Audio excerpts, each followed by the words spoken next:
Yeah, so I did a short about marriage counseling and the fact that it's very odd that Calvin and Laura haven't done any whatsoever.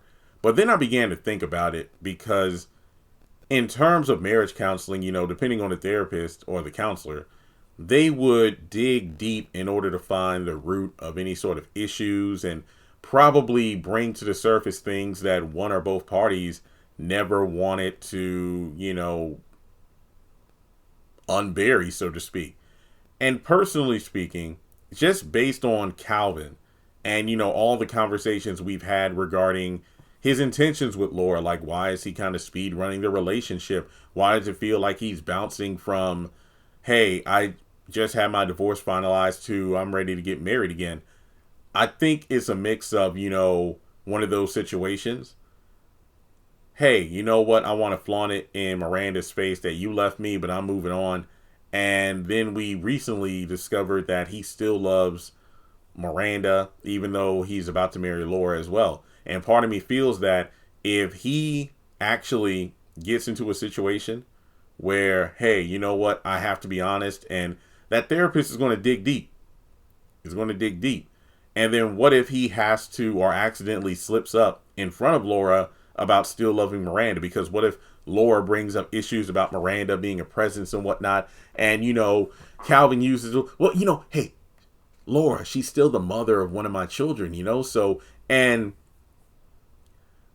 I feel like the more that they bicker back and forth and the therapist interjects, that's when Calvin will finally, let it go that I still love Miranda. Because Laura could be like, look, I'm not against co-parenting, but come on, doctor, you have to admit, doesn't it seem odd that a co-parent, ex-wife, or ex-spouse constantly pops up at the home of the other person?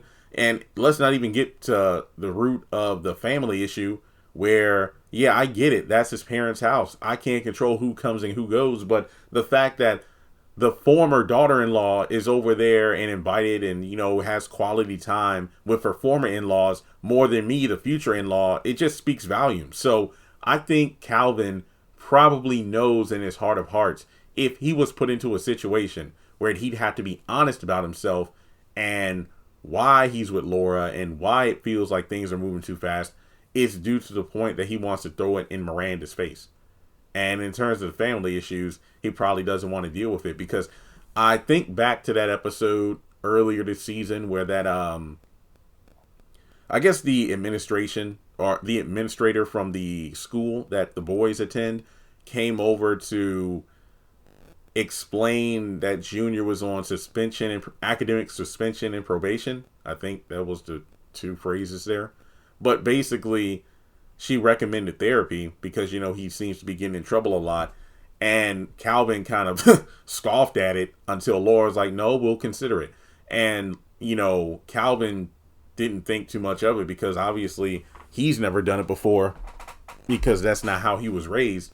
But it does kind of speak to why they probably haven't had marriage counseling in the first place because he thinks he doesn't need it. It's like, look, I've already been married before. I know what not to do, and I'm not going to do it again.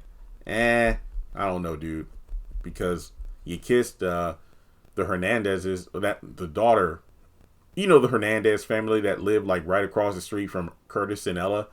Yeah, I remember he kissed that one girl. And then when you look at the Laura, and he was married. And then when you look at the Laura situation, you're engaged, but you almost had sex with the realtor and you had sex with Miranda. So I don't know, man. It's not a good look. I think that's why Calvin doesn't want to go to counseling because he knows it'll probably make him reveal things he doesn't want to bring to the surface. So let me know your thoughts in the comments below, and I'll catch you in the next one.